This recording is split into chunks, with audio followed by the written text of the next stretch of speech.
En el capítulo anterior habíamos acordado resumir el descubrimiento de Marx diciendo que Marx había planteado que bajo las condiciones capitalistas, para fabricar cualquier producto había que fabricar previamente, ese producto tenía que servir para fabricar otro producto que no es fácil de experimentar, lo habíamos llamado un poco en broma un producto estructural, que para mí es en este momento casi como decir un producto fantasma, vamos a llamarlo un producto fantasma, que sin embargo, por muy fantasmático que sea, bueno, pues tiene su manual de instrucciones y es bien complicado de averiguar.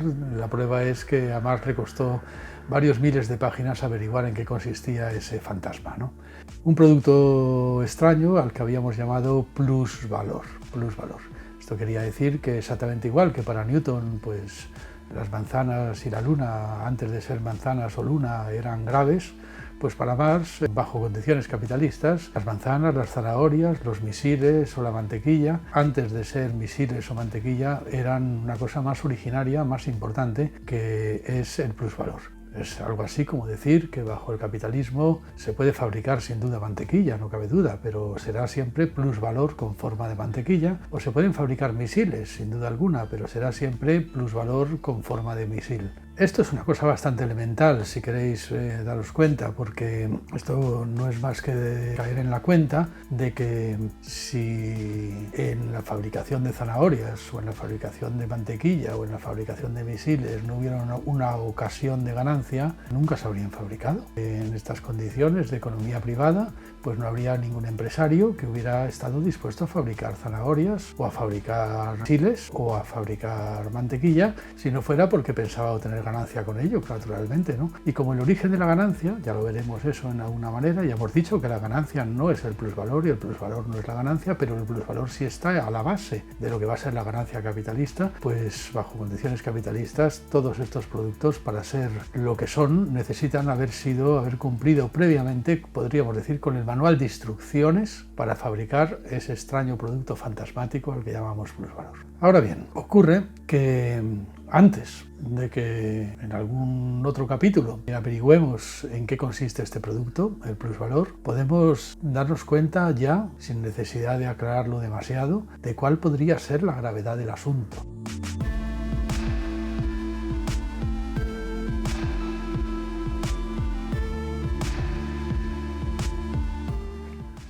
Podríamos resumir el problema diciendo que el capitalismo ocupa tanto espacio que la sociedad se asfixia. El metabolismo de la producción capitalista, el metabolismo del capital, es en efecto tan complicado como resultan los programas de economía o las páginas de economía de los periódicos.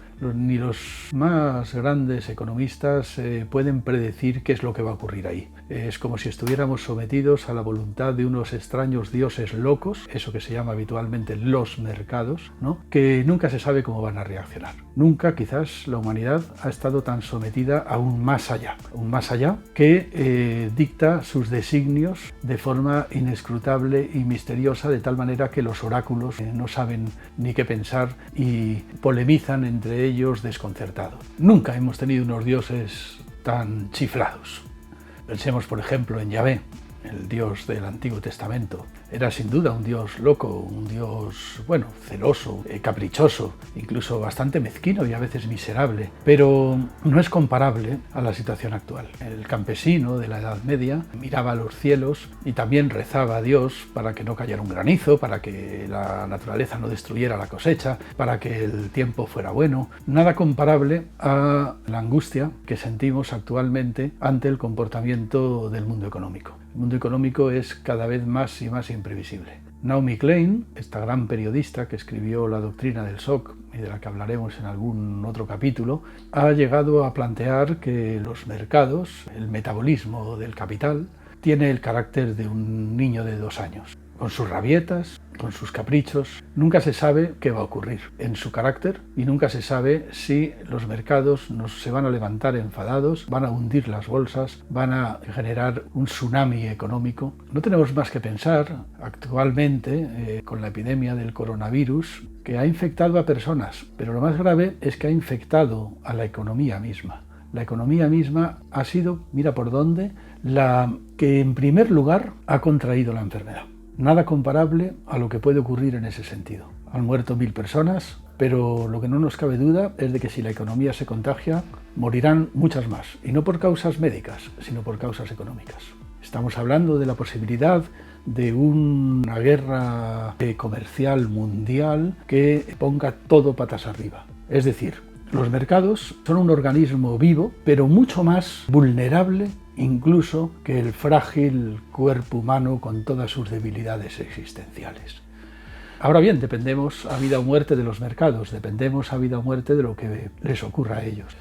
Bajo estas condiciones, la sociedad, encerrada en esta cárcel estructural del capitalismo, enredada en este metabolismo absurdo de la producción de un producto que ni siquiera se sabe que existe, o que ni siquiera se puede experimentar como tal, ¿no?, tiene que desarrollarse en una periferia cada vez más estrecha, e incluso protegiéndose de este metabolismo como puede. Es decir, podemos plantear que los seres humanos y los entes sociales tienen problemas y buscan soluciones, pero en una periferia. Podríamos decir que en una especie de suburbio económico. Tenemos nuestros problemas, sin duda, pero solamente se nos permite resolverlos en la medida en que sean compatibles con los problemas y las soluciones de eso que se llama habitualmente la economía. La economía. La economía tiene sus propios problemas y tiene sus propias soluciones. Y esos problemas y esas soluciones no siempre coinciden con los problemas y las soluciones de los seres humanos. Es más, muchas veces los seres humanos ven una solución y resulta que esa solución sería el mayor problema para la economía. Los seres humanos ven un problema y resulta que ese problema es una solución también para el metabolismo económico. Es decir, es algo así como que cada vez más se muestra una incompatibilidad entre el metabolismo económico y el metabolismo humano. Pero claro, eso es por el tipo de economía a la que estamos sometidos. Es por esta razón por lo que no nos puede resultar extraño que la palabra fundamental que ha atravesado toda la economía del siglo XX haya sido la palabra proteccionismo. Proteccionismo. Porque claro, estamos aludiendo a una situación en que la sociedad necesita protegerse. ¿Pero protegerse de qué? Protegerse precisamente de su vida económica. Es algo verdaderamente extraño, porque precisamente la vida económica debería de ser la administración de los asuntos humanos en el seno de la sociedad. Pero por algún motivo, la economía se ha convertido en un ente separado, situado en una especie de más allá de la humanidad, con respecto a la cual tenemos comportamientos verdaderamente religiosos. Nunca hemos sido tan religiosos como somos actualmente. Es una cosa paradójica, porque es en esta época, precisamente, en la época en la que se supone que debería de haber triunfado la secularización, el laicismo, la ilustración, el liberalismo. Una sociedad en la que se supone que ya somos mayoritariamente ateos y, sin embargo, nunca, jamás hemos rezado tanto. Hemos rezado que la prima de riesgo no baje, consultamos las páginas de los periódicos aterrorizados todos los días, temiéndonos que la economía se haya enfadado, que esté cabreada con nosotros porque hemos hecho las cosas mal en el Parlamento, por ejemplo, votando leyes que a los mercados no les gustan. En definitiva, nunca la sociedad había estado tan aterrorizada por el más allá, aterrorizada por la voluntad de los dioses, esos dioses que actualmente llamamos los mercados. Es una situación paradójica. El capitalismo, el gran progreso capitalista, el gran progreso turbocapitalista nos ha devuelto a la Edad Media. Así es que la sociedad se protege, se autoprotege. Bueno, se protege de su sistema económico, se protege del metabolismo económico que respira en su interior. Se protege de eso que en otros ámbitos se ha llamado siempre pues, la mano invisible de Adam Smith. A este respecto conviene que hagamos un pequeño paréntesis para nombrar a un gran economista, a un gran antropólogo también, que fundó una escuela muy importante de antropoeconomía llamado Karl Polanyi. Karl Polanyi escribió un libro fundamental llamado La Gran Transformación en 1944, ¿no? Podemos recordar que Noam Chomsky, el gran lingüista Noam Chomsky, en una ocasión que dio una conferencia en Barcelona, dijo que si tuviera que elegir el libro más importante, lo que a él le parecía el libro más importante del siglo XX, elegiría sin duda alguna La Gran Transformación de Polanyi. Fijaros entonces hasta qué punto este libro tiene una importancia crucial, ¿no? La tesis de Karl Polanyi es precisamente algo así como esto. No ha habido una utopía más imposible de llevar a la práctica, no ha habido, podríamos decir, un experimento más suicida que el intento de crear una sociedad vertebrada por un mercado autorregulador. es decir, eso que se llama normalmente el famoso laissez-faire, en condiciones generalizadas, en condiciones en las que lo que se pretende es que la sociedad quede vertebrada por esta mano invisible del mercado, ha sido un experimento suicida y destructivo. Tan suicida y destructivo que el intento de llevarlo a la práctica puso a la humanidad en una situación tan de callejón sin salida que se asfixiaba de tal forma el tejido social que había que reaccionar, y se reaccionó en dos experimentos reactivos, en dos experimentos brutalmente proteccionistas, salvajemente proteccionistas, que fueron el socialismo y el fascismo. El socialismo y el fascismo. No fueron más que intentos histéricos por parte del tejido social de salvarse de esa utopía que prácticamente había destruido los dispositivos más elementales para generar sociedad. Claro que el fascismo y el socialismo real, el socialismo tal y como se experimentó en esa época, tampoco condujeron a nada bueno. Todos conocemos más o menos esta historia. Pero lo interesante del libro de Polanyi es que te muestra cómo una cosa y otra no fueron más que reacciones desesperadas por parte del tejido social de salvarse de un metabolismo que lo inutilizaba.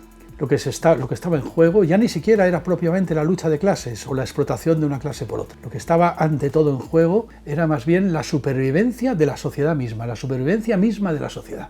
Lo que sin duda Polanyi celebra al final de la Segunda Guerra Mundial es la llegada de una especie de, bueno, hoy le llamaríamos de sistema keynesiano, una especie de socialismo democrático capaz de intervenir en la economía, un sistema económico que ya no para nada se cree ni se puede creer que el mercado pueda regular la sociedad. Todo fueron medidas proteccionistas. Fue ese proteccionismo keynesiano, ¿no? Ese proteccionismo cuya figura más relevante, sin duda alguna, fue Keynes, ¿no? Ese proteccionismo el que generó pues, esa sociedad políticamente administrada, pero con grandes dosis de mercado, que dio lugar a eso que llamamos el estado del bienestar. Fue una demostración palpable de que, como tantas veces se ha repetido, pues el mercado es el peor de los amos, pero podría ser un buen esclavo, un mercado legislado, un mercado constitucionalizado, un mercado que lejos de ser el dueño y señor de la sociedad sea un esclavo de ella, o bueno, esté sometido a los dictados del poder político, pues naturalmente es un instrumento económicamente bastante irrenunciable. Esto se demostró, sin duda alguna, pues en las economías del bienestar de la primera mitad del siglo XX. Polanyi pensó que esto no tenía vuelta atrás, que realmente el intento de sacar adelante una economía de mercado, una economía propiamente de mercado, había sido tan destructivo, tan absolutamente disparatado, que nunca más regresaría el intento de nada parecido, y que pues, se puede decir que lo que hoy llamaríamos el keynesianismo sería la vía por la que la humanidad caminaría en adelante. Y sin embargo no ha sido así, sin embargo no fue así. Probablemente Polanyi nunca habría imaginado que a partir de los años 70 pudiera regresar con tanta fuerza eso que se llamó el neoliberalismo. Margaret Thatcher, Reagan, Felipe González en España, en definitiva, fueron los pioneros de un resurgir neoliberal que dio al traste con lo que se había conocido como el estado del bienestar.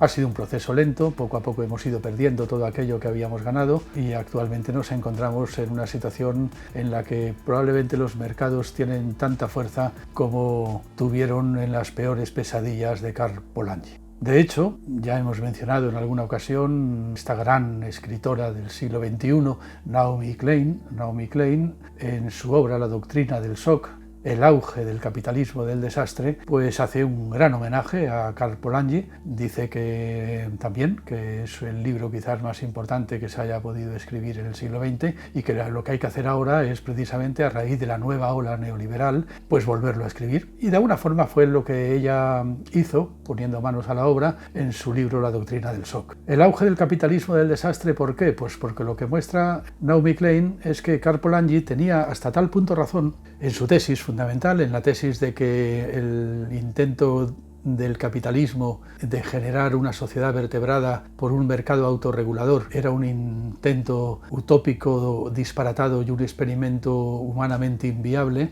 que este resurgir del neoliberalismo ha demostrado que ya actualmente el capitalismo de hecho no funciona más que bajo condiciones de desastre social. Es decir, el capitalismo se ha mostrado hasta tal punto incompatible con los dispositivos generadores de sociedad que empieza a ser un oxímoron difícil de mantener el término compuesto sociedad capitalista. Ahí donde hay capitalismo hay cada vez menos sociedad, hasta el punto de que el capitalismo funciona bien en condiciones de gran desastre social. Cuando hay un tsunami, cuando son los ejemplos que pone todo el rato en el libro Naomi Klein, el tsunami de Indonesia, la inundación de Nueva Orleans, la guerra de Irak. Cuanto más desastre social, mejor para los negocios, mejor para el capitalismo. Bueno, esto naturalmente hace que la tesis de Karl-Polanyi quedara desgraciadamente confirmada hasta el delirio, ¿no? Hasta el delirio. No hay mejor manera de ilustrar la tesis que estábamos planteando hace unos momentos. La economía se ha convertido en un metabolismo tan complejo, tan enrevesado, que podría perfectamente ocurrir, como de hecho ocurre, que encontrara sus soluciones allí donde los seres humanos tenemos más problemas. Y a la inversa, que los seres humanos buscáramos soluciones allí donde la economía encuentra los mayores problemas. La economía ya no camina acompasada con el destino político de la humanidad. Desengañémonos, hace ya mucho tiempo que el bienestar de los seres humanos no coincide con el bienestar económico. Lo que pasa es que, ¿qué es el bienestar de la economía? ¿Quién es la economía? Porque tampoco es verdad, como comprobaremos en su momento, que el bienestar de los mercados sea el bienestar de los capitalistas o de los burgueses o de los accionistas. Aunque solamente sea porque en realidad accionistas de alguna manera todos somos un poco, aunque solamente sea porque tengamos nuestro fondo de pensiones invertido en un fondo de algún banco que ha hecho negocios con él, ¿no? ¿Quién es la economía? ¿Quién es esta misteriosa señora? Bueno, andábamos camino de intentarlo comprender a través del análisis de Marx, mostrando que se trata sencillamente de un sistema empeñado en producir un producto que los seres humanos no terminan de poder experimentar, ese producto fantasmático, estructural, ese producto misterioso e invisible al que hemos llamado plusvalor. Lo que pasa es que todavía no sabemos lo que es el plusvalor, esto lo tendremos que ver en algún capítulo posteriormente, ¿no?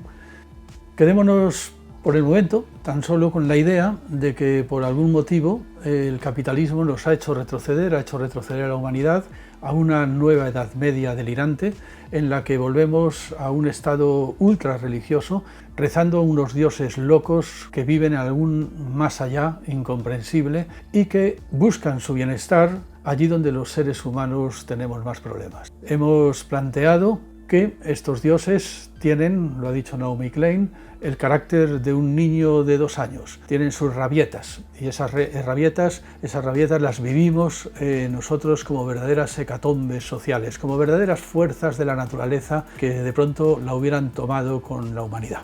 En los próximos capítulos iremos sacando nuevas conclusiones y naturalmente explicando los conceptos que están a la base para entender qué es lo que ocurre en esta situación.